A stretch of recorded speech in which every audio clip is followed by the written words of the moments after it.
Кантип субханалла тапкан акчага береке болуш керек. Биринчиси,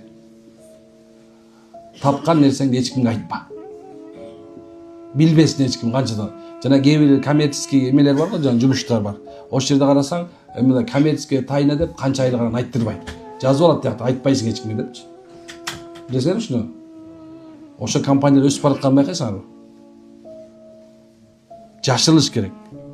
Канча коюң бар, канча уюң бар, канча бир күндө табасың, кирешең бир айда канча, жана карасаң, мен бир айда монча таптым, монча кирешеге жеттим деп жанагындай чыга калып, коуч боло калганда карасаң, банкрот болуп жатат.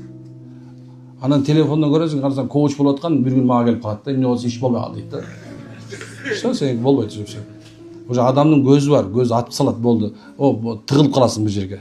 Ошол себептен субханалла башка бирөө сеникин укпасын. Хасан Басри айтат, эмне кылганыңды, эмне кыларыңды айтпа дейт.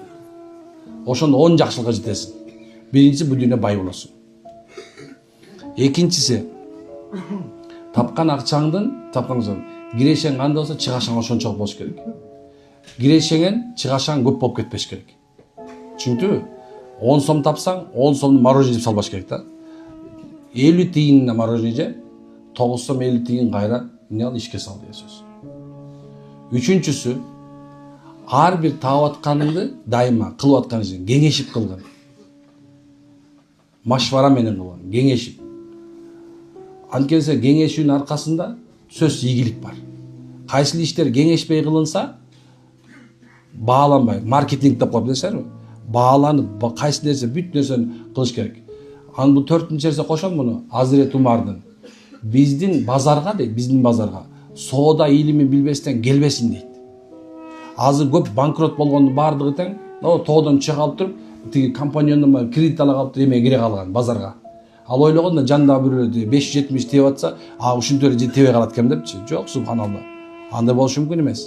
Соода илимин билбестен, жоктен финансовый техникум окуп алгыла. Бир колледж окуп алгыла жоктен.